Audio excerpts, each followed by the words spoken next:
In his 2016 book on terrorism, The Field of Fight, retired Lieutenant General Michael Flynn described growing up hell-bent on breaking rules for the adrenaline rush and hardwired just enough to not care about the consequences.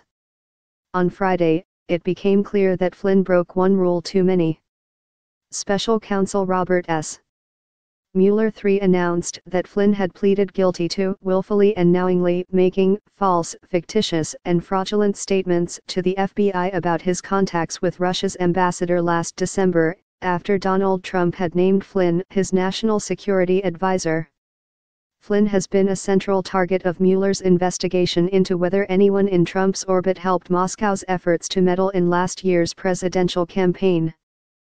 The charge was the latest dip in Flynn's roller coaster career, an up-and-coming battlefield intelligence officer in Iraq and Afghanistan, promoted to a 3-star Army general, named to head the Defense Intelligence Agency, and then fired in 2014 for what the White House said was mismanagement.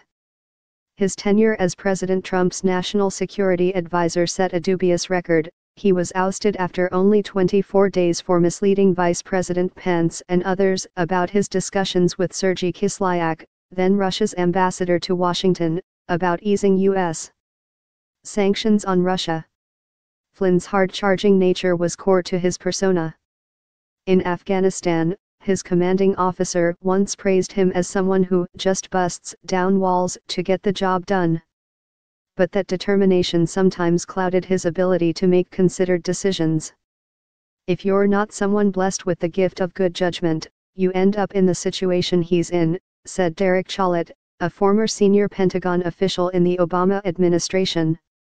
Flynn was always pushing the limits as a kid in a working-class family in Middletown, RI, whether surfing during hurricanes, jumping off bridges, or playing sports.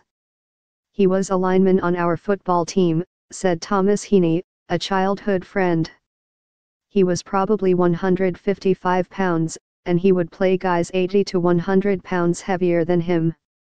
Former National Security Advisor Michael Flynn pleaded guilty Friday to lying to the FBI about his contacts with Russian Ambassador Sergei Kislyak and, in an ominous sign for the White House, said he is cooperating in the ongoing probe of possible coordination between the Trump campaign and the Former National Security Advisor Michael Flynn pleaded guilty Friday to lying to the FBI about his contacts with Russian Ambassador Sergei Kislyak and, in an ominous sign for the White House, said he is cooperating in the ongoing probe of possible coordination between the Trump campaign and the Flynn wrote in his book that he was something of a hard case, participating in some serious and unlawful activity that led to his arrest and a very unpleasant night in a state reformatory for boys.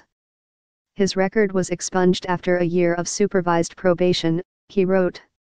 He straightened out, dated a high school classmate he eventually would marry, and scored an Army ROTC scholarship at the University of Rhode Island. It was a logical step for the son of a man who served more than 2 decades in the Army.